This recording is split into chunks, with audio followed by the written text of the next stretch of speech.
ഇതിപ്പം K സുധാകരനാണ് corporation തെരഞ്ഞെടുപ്പിന്റെ ചുമതല UDF നൽകിയിരിക്കുന്നത്. അദ്ദേഹത്തിന്റെ ഭാഗത്ത് നിന്ന് തരത്തിലുള്ള ഇടപെടലുണ്ടാകുമെന്ന് പ്രതീക്ഷിക്കുന്നുണ്ടോ? അതിന് വഴങ്ങുമോ? അദ്ദേഹത്തിൻ്റെ ഭാഗത്തുനിന്ന് ഇടപെടലും അദ്ദേഹം അതിന് വളരെ വ്യക്തമായ ഒരു തീരുമാനമുണ്ടാക്കുമെന്ന പ്രതീക്ഷയിലാണ് കഴിഞ്ഞ 29 മാസം ഞാൻ ഈ പാർട്ടിക്കകത്ത് വളരെ നല്ല രീതിയിലുള്ള പ്രവർത്തനങ്ങൾ, അതായത് എനിക്ക് സഹകരിക്കാൻ പറ്റുന്ന എല്ലാ ജനാധിപത്യ വിശ്വാസികളെയും കോൺഗ്രസ്സുകാരെയും കോർത്തിണക്കിക്കൊണ്ടുള്ള ഒരു നല്ലൊരു പന്താവും അടിത്തറയും ഞാനിവിടെ സൃഷ്ടിച്ചത്. പക്ഷേ ഈ കഴിഞ്ഞ ഒക്ടോബർ 31 വരെ കാത്തിരുന്നു. ആരുടെ ഭാഗത്തു നിന്നും അത്തരത്തിലുള്ള ഒരു അനുകൂലമായ നിലപാടുകൾ ഉണ്ടായിരുന്നില്ല.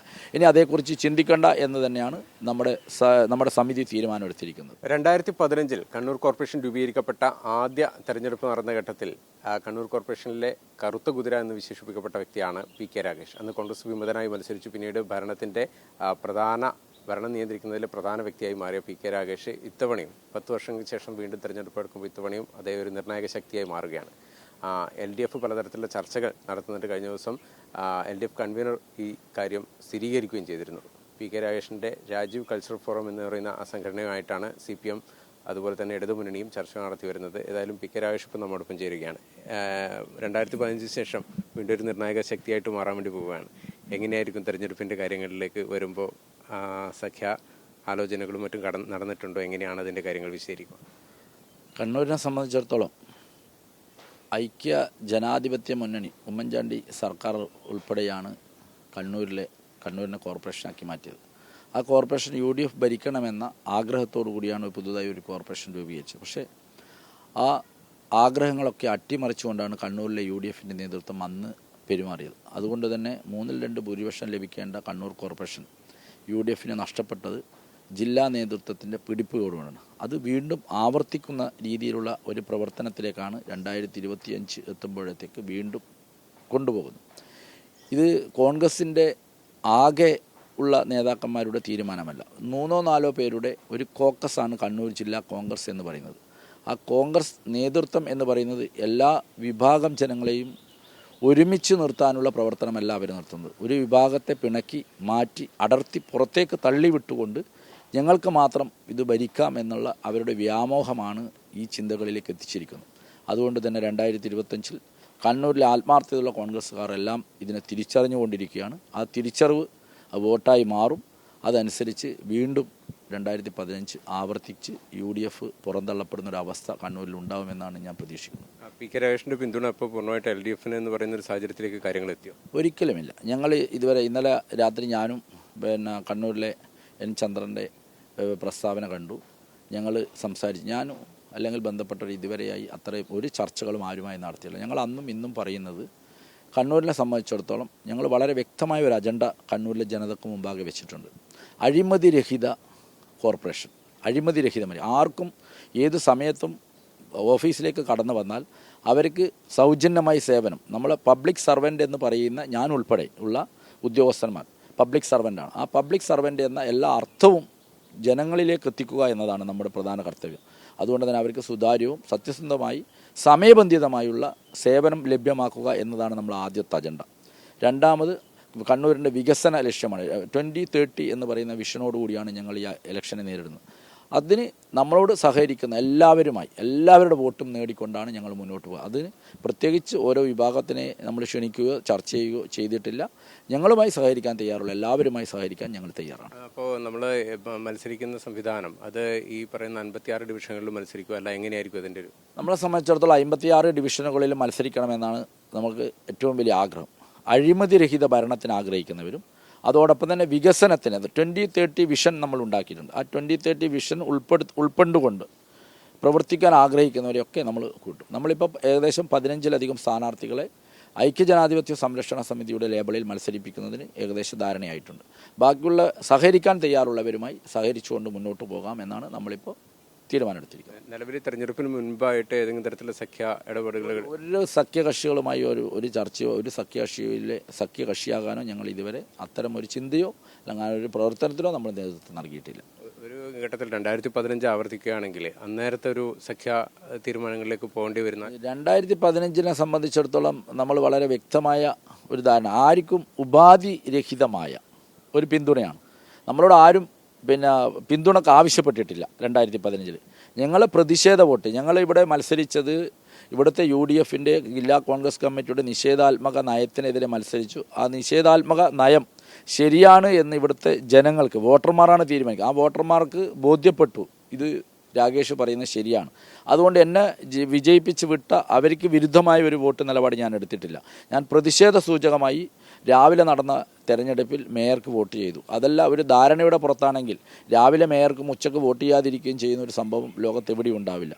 അപ്പോൾ ഒരു സഖ്യകക്ഷിയോ അല്ലെങ്കിൽ എന്തെങ്കിലും ചർച്ചയോ ഉണ്ടായിട്ടല്ല ഞാൻ ആ വോട്ട് ചെയ്തത്. എന്നെ മാറ്റി നിർത്തിയവരോടുള്ള പ്രതിഷേധമായി ഞാനൊരു വോട്ട് LDFന് ചെയ്തു. ഉച്ചശേഷം വോട്ട് ചെയ്തിട്ടില്ല. പിന്നീട് ഒരാഴ്ച കഴിഞ്ഞ് നടന്ന തെരഞ്ഞെടുപ്പിൽ എല്ലാ സ്ഥാനങ്ങളിലേക്കും സ്റ്റാൻഡിംഗ് കമ്മിറ്റി ചെയർമാൻമാർ UDFിൻ്റെ സ്ഥാനാർത്ഥികൾക്കാണ് ഞാൻ വോട്ട് ചെയ്തത്. പക്ഷേ അതൊന്നും തിരിച്ചറിയാൻ നമ്മുടെ പാർട്ടിക്ക് കാണാതെ പോയതുകൊണ്ടാണ് പിന്നീട് വളരെ വ്യക്തമായ 6 മാസം എന്നെ എവിടെയും തൊടാതെ നിലം തൊടിയിക്കാതെ നിർത്തുമെന്നുള്ള UDFിൻ്റെ ആ നിഷേധാത്മക നയം അവർ വീണ്ടും പിന്തുടർന്നതുകൊണ്ടാണ് പിന്നീടാണ് ഒരു ധാരണയുടെ പുറത്ത് ഞാൻ ഡെപ്യൂട്ടി മേയറായി വന്നത്. ഇതിപ്പം കെ സുധാകരനാണ് കോർപ്പറേഷൻ തെരഞ്ഞെടുപ്പിൻ്റെ ചുമതല UDF നൽകിയിരിക്കുന്നത്. അദ്ദേഹത്തിൻ്റെ ഭാഗത്ത് നിന്ന് ഏതെങ്കിലും തരത്തിൽ ഇടപെടലുണ്ടാകുമെന്ന് പ്രതീക്ഷിക്കുന്നുണ്ടോ? അതിന് വഴങ്ങുമോ? അദ്ദേഹത്തിൻ്റെ ഭാഗത്തു നിന്ന് ഇടപെടലും അദ്ദേഹം അതിന് വളരെ വ്യക്തമായ ഒരു തീരുമാനമുണ്ടാക്കുമെന്ന പ്രതീക്ഷയിലാണ് കഴിഞ്ഞ 29 മാസം ഞാൻ ഈ പാർട്ടിക്കകത്ത് വളരെ നല്ല രീതിയിലുള്ള പ്രവർത്തനങ്ങൾ, അതായത് എനിക്ക് സഹകരിക്കാൻ പറ്റുന്ന എല്ലാ ജനാധിപത്യ വിശ്വാസികളെയും കോൺഗ്രസ്സുകാരെയും കോർത്തിണക്കിക്കൊണ്ടുള്ള ഒരു നല്ലൊരു പന്താവും അടിത്തറയും ഞാനിവിടെ സൃഷ്ടിച്ചത്. പക്ഷേ ഈ കഴിഞ്ഞ ഒക്ടോബർ 31 വരെ കാത്തിരുന്നു. ആരുടെ ഭാഗത്തു നിന്നും അത്തരത്തിലുള്ള ഒരു അനുകൂലമായ നിലപാടുകൾ ഉണ്ടായിരുന്നില്ല. ഇനി അതേക്കുറിച്ച് ചിന്തിക്കേണ്ട എന്ന് തന്നെയാണ് നമ്മുടെ സമിതി തീരുമാനമെടുത്തിരിക്കുന്നത്. അതായത് ഈ തെരഞ്ഞെടുപ്പിൽ എന്തായാലും ഒറ്റയ്ക്ക് തന്നെ മത്സരിക്കാനാണ് ഇപ്പം നിലവിലുള്ള തീരുമാനം അതാണ്. നമ്മളെ രാഷ്ട്രീയ സാഹചര്യം അനുസരിച്ച് ഇനി ആരോടും പ്രത്യേകിച്ച് ഒരു ധാരണക്കോ മറ്റു കാര്യങ്ങൾക്കോ പോകേണ്ടതില്ല. നമ്മളിപ്പോൾ പറഞ്ഞിരിക്കുന്ന കാര്യങ്ങൾ പൊതുജനം മുമ്പാകെ നമ്മൾ അവതരിപ്പിക്കും. അവരുടെ വിശ്വാസം നേടിയെടുത്തുകൊണ്ട് മുന്നോട്ട് പോകണമെന്ന് അങ്ങനെ പറയുമ്പോഴും നമ്മൾ ഈ 56 ഡിവിഷനിൽ 15 ഡിവിഷൻ എന്ന് പറയുന്നതിൻ്റെ അകത്ത് നമ്മളെ പിന്നെ ഏതെങ്കിലും ഒരു മുന്നണിയുടെ കൂടെ നിൽക്കേണ്ട ഒരു സാഹചര്യം പിന്നീട് അത് വളരെ വ്യക്തമായി അതിൻ്റെ അകത്തും ഒരു കാര്യം. കഴിഞ്ഞ തവണ വെറും 4-5 സീറ്റിൽ മാത്രമായിരുന്നു ഞങ്ങൾ മത്സരിച്ചത്. ആ 4-5 സീറ്റിൽ മത്സരിച്ചു. ഞാൻ ഒരാൾ മാത്രമായിരുന്നു വിജയിച്ചത്. പക്ഷേ ആ ഒരാളാണെങ്കിലും ആ ഒരാൾ തീരുമാനിക്കുന്നിടത്താണ് കണ്ണൂർ കോർപ്പറേഷൻ്റെ ഭരണത്തിന് നിയന്ത്രണം. അതുകൊണ്ട് തന്നെ അഴിമതിരഹിതമായ വികസന വിപ്ലവം കാഴ്ചവെക്കാൻ പറ്റിയ ഒരു ഭരണ സംവിധാനമായിരുന്നു കഴിഞ്ഞ 5 വർഷം. നിങ്ങൾക്ക് പരിശോധിക്കാം, 2015 മുതൽ 20 വരെയുള്ള കാലഘട്ടത്തിൽ ഇന്ന് കണ്ണൂർ കോർപ്പറേഷനിൽ കാണുന്ന എല്ലാ വികസന പദ്ധതികളും ആവിഷ്കരിച്ച് നടപ്പാക്കാൻ തുടങ്ങിയത് ആ 2015-20 വർഷത്തെ അന്നത്തെ ഭരണസമയം. എന്തുകൊണ്ട്? അത് കണ്ണൂരിലെ ജനങ്ങൾ ആഗ്രഹിക്കുന്നതനുസരിച്ച് ഒറ്റയാളാണെങ്കിലും ഞങ്ങൾ പറയുന്ന മുഖവിലക്കെടുക്കുകയും അതനുസരിച്ചുള്ള കാര്യങ്ങൾ നടക്കുകയും ചെയ്തതിൻ്റെ പ്രതിഫലനമാണ് ഇന്ന് കണ്ണൂരിൽ കാണുന്ന ഏത് വികസനങ്ങളും. അതിനപ്പുറത്തേക്ക് ഈ കഴിഞ്ഞ 5 വർഷം TO മോഹൻ നേതൃത്വം നൽകിയ ഭരണസമിതിക്ക് എന്താണ് പുതുതായി ജനങ്ങളെ മുമ്പാകെ ജനങ്ങൾക്ക് വേണ്ടി നടത്തിയ ഒരു പദ്ധതി അവർക്ക് ചൂണ്ടിക്കാണിക്കാൻ സാധിക്കില്ല എന്നതാണ് എന്നെ സംബന്ധിച്ചിടത്തോളം എനിക്ക് മനസ്സിലാക്കാൻ സാധിച്ചത്.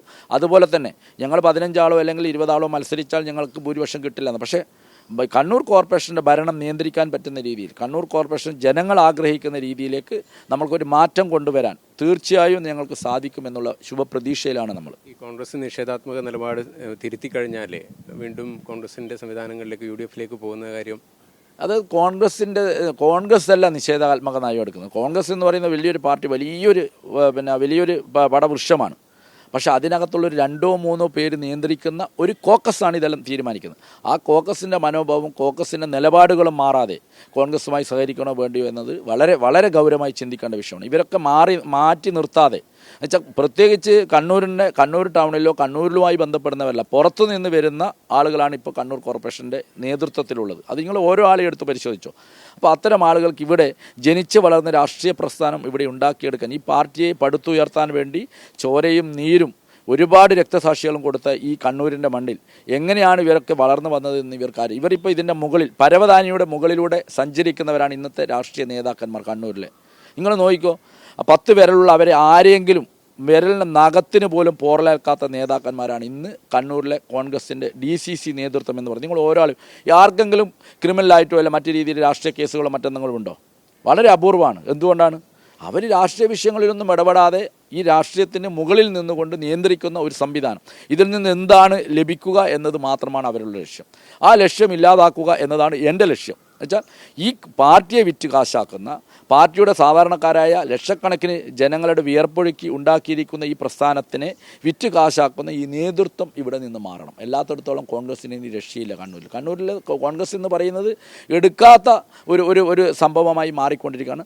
അത് മാറ്റിയെടുത്ത് ഇതിനെ റിവൈവ് ചെയ്ത് കൊണ്ടുവരണം. അത് തന്നെയാണ് നമ്മുടെ ലക്ഷ്യം.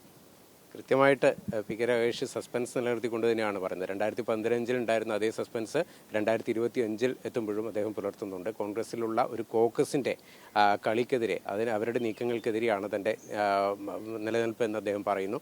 ഏതായാലും ഈ ഘട്ടത്തിൽ LDFുമായിട്ട് ഏതെങ്കിലും തരത്തിൽ സീറ്റ് ചർച്ച ഉൾപ്പെടെയുള്ള കാര്യങ്ങൾ നടന്നിട്ടില്ല. തെരഞ്ഞെടുപ്പിൽ 15 സീറ്റുകളിൽ 15 ഡിവിഷനുകൾ മത്സരിക്കുന്നതിന് ഐക്യ ജനാധിപത്യ സംരക്ഷണ സമിതി എന്നുള്ള രൂപത്തിൽ ഒരു സംഘടന ഉണ്ടാക്കി അതിൻ്റെ പേരിൽ 15 സ്ഥാനാർത്ഥികൾ മത്സരരംഗത്തേക്ക് ഇറക്കുമെന്നാണ് പി കെ രാഗേഷ് പറഞ്ഞത്. അതിൽ കണ്ണൂർ കോർപ്പറേഷൻ ഇത്തവണയും സസ്പെൻസ് നിലനിർത്തുകയാണ് P K Ragesh. Cameraman Rajesh വടയേർക്കൊപ്പം ബിജീഷ് ഗോവിന്ദൻ, മീഡിയ 1.